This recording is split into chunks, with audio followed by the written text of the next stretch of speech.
menjelaskan tentang definisi Google Glass. Google Glass merupakan sebuah gadget yang berbentuk seperti kacamata yang memiliki fitur untuk menampilkan informasi dan berfungsi layaknya smartphone. Google Glass juga dapat dikendalikan melalui suara. Konsep dari Google Glass adalah meletakkan layar smartphone di depan mata penggunanya. Google Glass berbentuk kacamata dan dipakai seperti orang memakai kacamata seperti biasa. Namun berbeda dengan kacamata pada umumnya. Dengan menggunakan teknologi yang sangat canggih dan terbaru, kacamata ini memiliki fitur yang layaknya smartphone. Google Glass itu jadi salah satu bagian dari wearable computing ya, yang baru diintroduce Google sebagai bagian dari Google X. Basically, kalau untuk gampangnya saya ngelihatnya ini sebagai smartphone yang di kepala. Tujuannya yaitu untuk memanusiakan teknologi. Dari Sergey Brin, dia menceritakan kenapa dia mau dengan Google Glass, itu karena buat dia, orang bermainan telepon terus-terusan itu tidak manusiawi buat dia, karena harus ngeliat ke bawah terus. Nah, dengan idenya Google Glass ini, karena selalu di kepala dan informasi yang masuk itu bisa dilihat dengan mudah.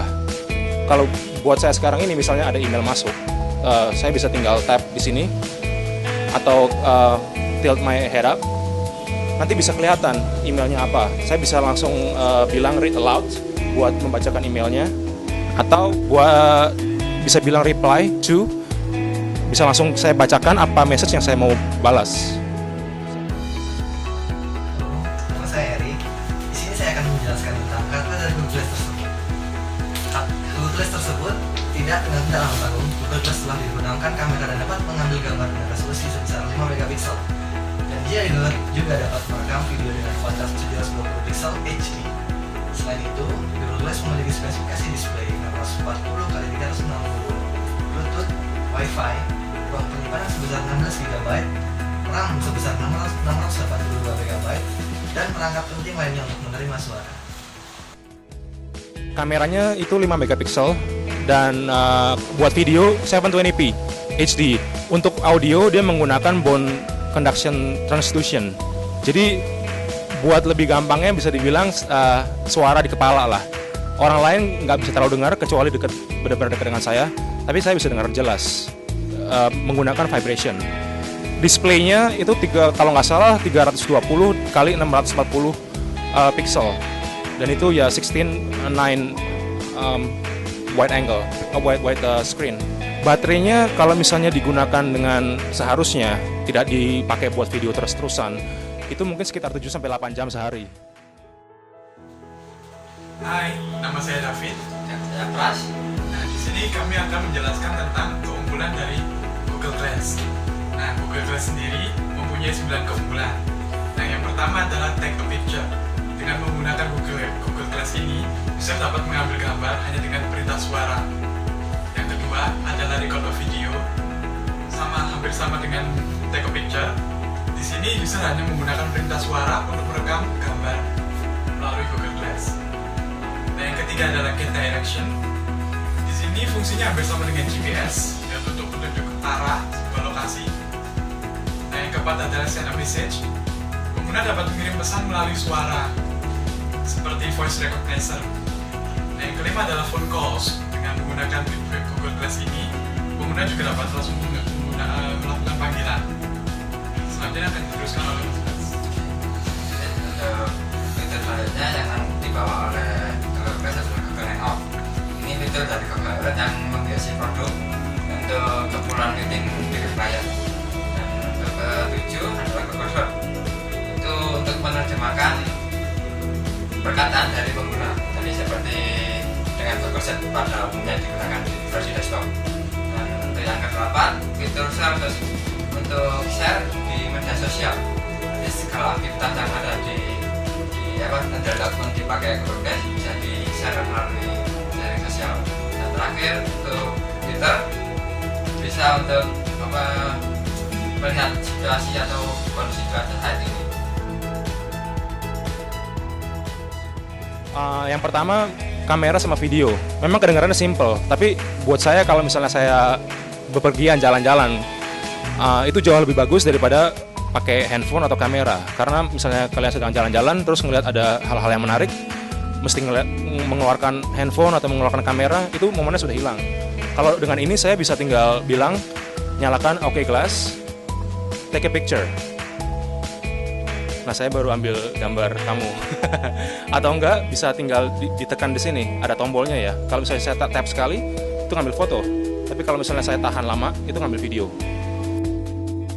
OK Glass, record a video.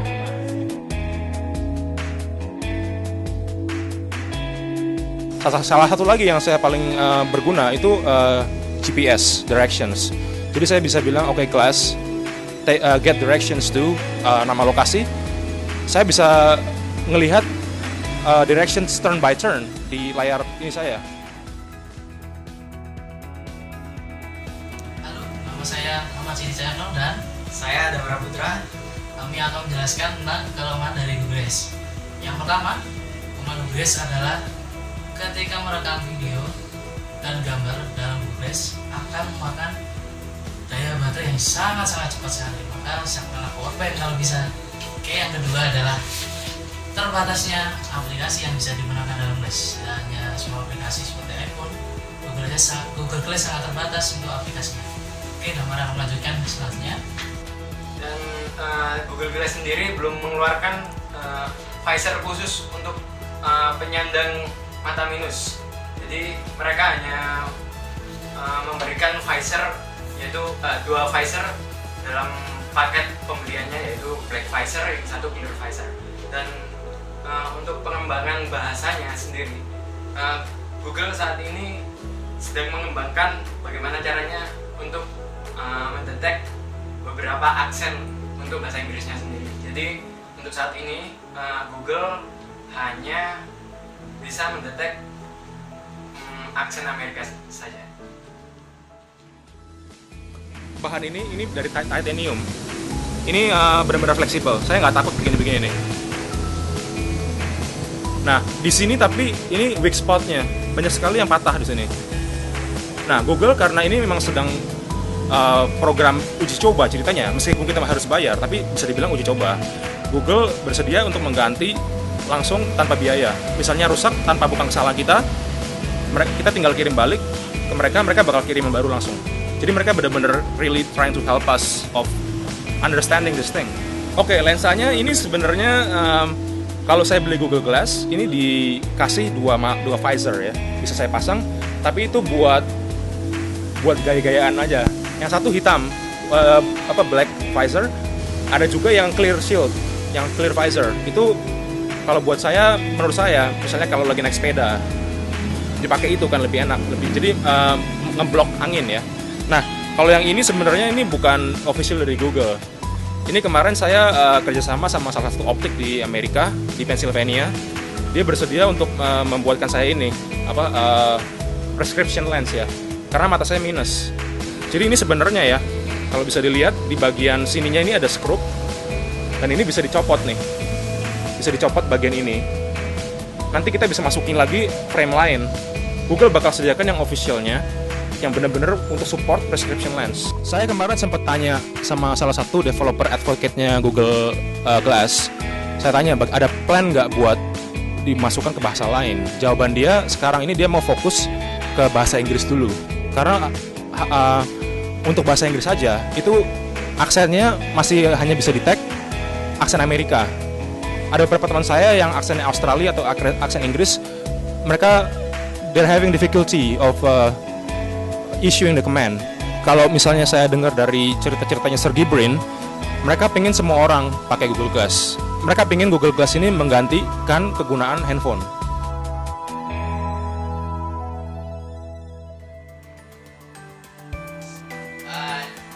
Terima kasih sudah menonton video kami yang menjelaskan tentang Google Glass. Jangan lupa untuk selalu menonton video-video kami selanjutnya. Jangan lupa subscribe link di bawah ini. Sampai jumpa. Dadah.